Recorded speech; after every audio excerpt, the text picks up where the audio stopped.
आज हम आपको त्रिया चरित्र की एक ज्ञानवर्धक कहानी सुनाने जा रहे हैं। उम्मीद करता हूं कि ये कहानी आपको बहुत पसंद आएगी। आपसे निवेदन है कि कहानी को पूरा अवश्य सुने। बहुत समय पहले की बात है। एक सन्यासी जो काशी विश्वनाथ की तीर्थ यात्रा के लिए निकला था, वो गंगा के पवित्र तटों की ओर जा रहा था। दिन भर की यात्रा के बाद सन्यासी बहुत थक गया था। तब पास में ही उसे एक सराय दिखाई दिया। सराय साधारण था, इसलिए सन्यासी को रहने के लिए ये एक उच्च स्थान लगा। सराय के मालिक का नाम रघु था, जो अपनी पत्नी तारा के साथ वहां रहता था। तारा एक बहुत सुंदर महिला थी और वो अपने पति से छुपकर नौजवान पुरुषों से मिलने के लिए जाया करती थी। रघु एक शराबी था। उसे अपनी पत्नी पर विश्वास नहीं था, लेकिन अपनी लत के कारण वो तारा के कार्यों पर नजर नहीं रख पाता था। तारा का चरित्र गांव में बदनाम था, क्योंकि उसके परपुरुषों के साथ संबंधों की चर्चा अक्सर होती थी। सन्यासी को यह सब पता नहीं था। उसने सराय में ठहरने का निवेदन किया, जिसे रघु ने स्वीकार कर लिया। सन्यासी ने सोचा कि वो यहां रात बिताकर सुबह अपनी यात्रा फिर शुरू करेगा। रात का भोजन देने के बाद रघु अपने दोस्तों के साथ शराब पीने चला गया। तारा ने सन्यासी के कमरे के पास से गुजरते हुए उसे देखा और एक पल के लिए उसकी सरलता और तपस्वी उसके मन को भाने लगी। लेकिन तारा के मन में यह कोई खास असर नहीं छोड़ सका, क्योंकि उसका ध्यान अपनी इच्छाओं और कामनाओं की पूर्ति में ही लगा रहता था। रात काली हो चली थी। रघु अपने शराबी दोस्तों के साथ सराय से बाहर चला गया और एक खिड़की से बाहर झांकने लगी। आसमान में चांद चमक रहा था, लेकिन तारा के मन में काम वासना की इच्छा उठ रही थी। थोड़ी ही देर में उसकी सखी चंदा सराय में आ पहुंची। चंदा गांव की एक अन्य महिला थी, जो तारा की तरह ही अपनी इच्छाओं और वासनाओं के लिए जानी जाती थी। दोनों ने एक दूसरे को देखकर मुस्कुराना शुरू कर दिया कि और एक साथ बैठकर बातचीत करने लगी। चंदा ने तारा से कहा, आज रात रघु सराय में नहीं है, ये सही समय है। हम दोनों को अपने प्रेमियों से मिलने जाना चाहिए। तारा ने खुश होकर कहा, क्यों नहीं, मेरा भी मन आज यही है। चलो हम दोनों पहले श्रृंगार कर लेते हैं। और फिर दोनों ने कमरे में जाकर श्रृंगार करना शुरू कर दिया। तारा ने लाल रंग की साड़ी पहनी और अपने बालों में चमेली के फूल सजाए। चंदा ने नीले रंग की साड़ी पहनी। दोनों महिलाएं शीशे में अपनी परछाई देखकर बहुत खुश होती है। तारा ने कहा, रघु जब शराब पीने जाता है तो उसे होश ही नहीं रहता। ये रात हमारे लिए ही बनी है। चंदा ने हंसते हुए जवाब दिया, तो चलो समय बर्बाद मत करो, हमारे प्रेमी हमारा इंतजार कर रहे होंगे। दोनों महिलाएं सराय के पिछले दरवाजे से बाहर निकल गई। वे गांव के उस हिस्से की ओर बढ़ी जहां उनके प्रेमी रहते थे। उनके दिलों में काम वासना और आंखों में चमक थी। रास्ते में दोनों को इस बात का बिल्कुल भी डर नहीं था कि उनके पति या कोई और उनकी इस हरकत को देख लेगा। इस तरह तारा और चंदा ने अपने प्रेमियों से मिलने का रास्ता निकाल लिया। तारा और चंदा अपने प्रेमियों से मिलने एक खाली घर में पहुंची, जहां अक्सर वे गुप्त रूप से मिला करती थी। उनके प्रेमी मोहन और राजू पहले से ही वहां मौजूद थे। मोहन एक मंत्री था, जबकि राजू गांव का एक व्यापारी था। दोनों ही अपनी वासनाओं को शांत करने के लिए इन महिलाओं से मिलते थे। तारा ने मोहन को देखते ही अपनी चंचल मुस्कान के साथ कहा, काफी इंतजार कराया हमने, है ना? मोहन ने जवाब दिया, तुम्हारे बिना समय कैसे कटता है तुम्हें पता नहीं है। चंदा ने भी राजू से छेड़खानी करते हुए कहा, हमेशा हमें बुलाते हो, लेकिन इस बार हमने तुम्हें इंतजार कराया। रात के अंधेरे में चारों ने अपने मन की इच्छाओं को खुलकर शांत किया। वासना का ये खेल बहुत समय तक चलता रहा। तारा और चंदा अपनी इच्छाओं को शांत होते देख रही थी और उन्हें बहुत आनंद मिल रहा था। और मोहन और राजू उनकी काया की सुंदरता में खोए हुए थे। समय बीतता गया और रात आधी हो चुकी थी। तारा और चंदा ने अपने प्रेमियों से कहा, अब हम थक गई हैं और अब हमारे घर जाने का समय हो गया है।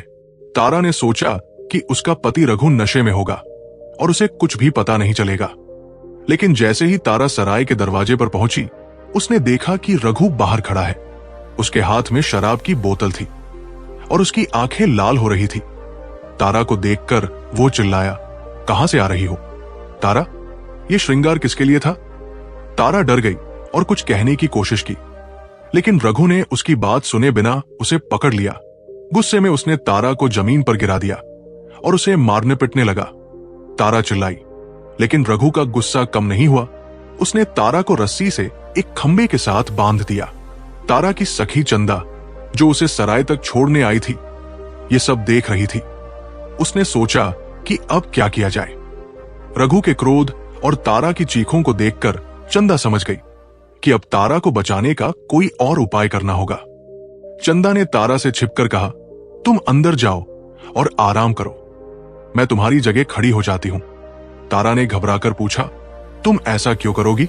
अगर रघु ने तुम्हें पहचान लिया तो क्या होगा? चंदा ने जवाब दिया, तुम्हें बचाने के लिए यह करना जरूरी है, मैं संभालूंगी। तारा किसी तरह अंदर भाग गई और अपने कमरे में जाकर लेट गई। चंदा ने अपनी चादर को ओढ़ा और तारा की जगह रस्सी से बंधने के लिए तैयार हो गई। रघु को इतनी शराब पीने के बाद यह पहचानने का होश नहीं था कि वो तारा नहीं बल्कि चंदा है। चंदा चुपचाप दर्द सहती रही, लेकिन उसे खुशी थी कि उसने तारा को बचा लिया। रात के अंतिम पहर में रघु का गुस्सा फिर जाग उठा। उसने रस्सी से बंधी चंदा को देखा और बिना सोचे समझे अपनी तेज धार वाली छुरी उठाई और रघु ने छुरी से चंदा की नाक काट दी। दर्द से कराहते हुए चंदा चुप रही और मन ही मन सोचती रही कि उसने जो किया वो सही था या गलत। इस बीच तारा अपने कमरे से बाहर निकली और ये सब देखकर हैरान रह गई।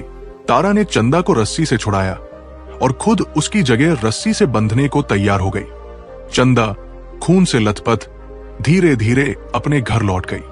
तारा ने चिल्लाकर अपने पति से कहा, अगर मैं एक पतिव्रता नारी हूं तो भगवान मेरी नाक को सही कर दे और मेरा चेहरा एकदम सही हो जाए।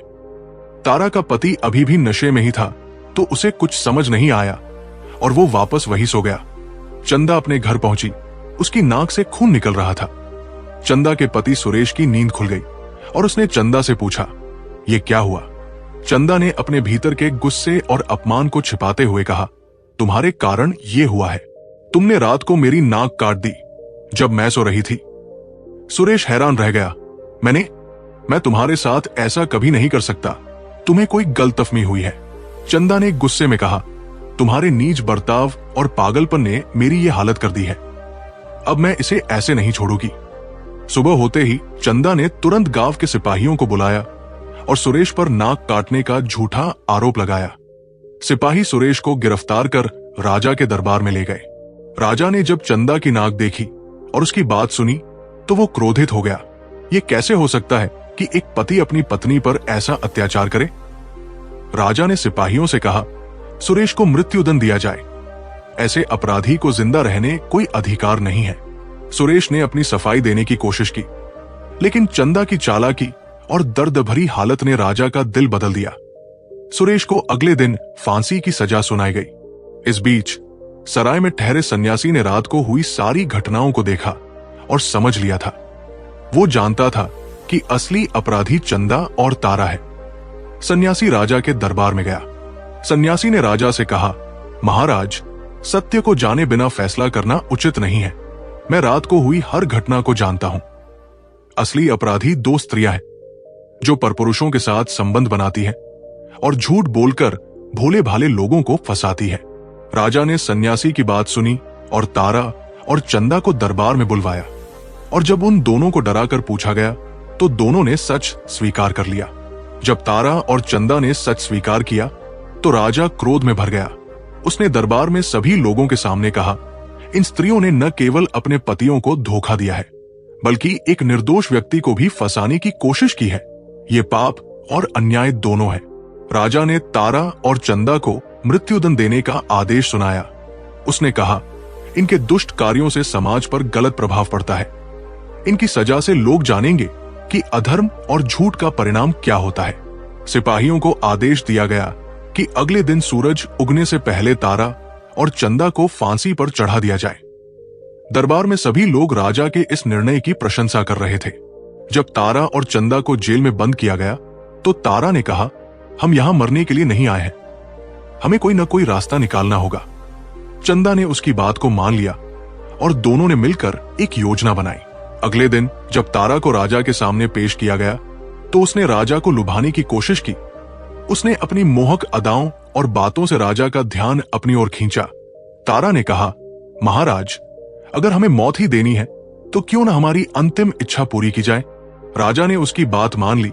तारा ने कहा, हम आपसे अकेले में बात करना चाहते हैं।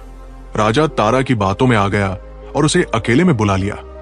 तारा ने अपनी काम वासना का ऐसा जाल बुना कि राजा उसके प्रेम में फंस गया।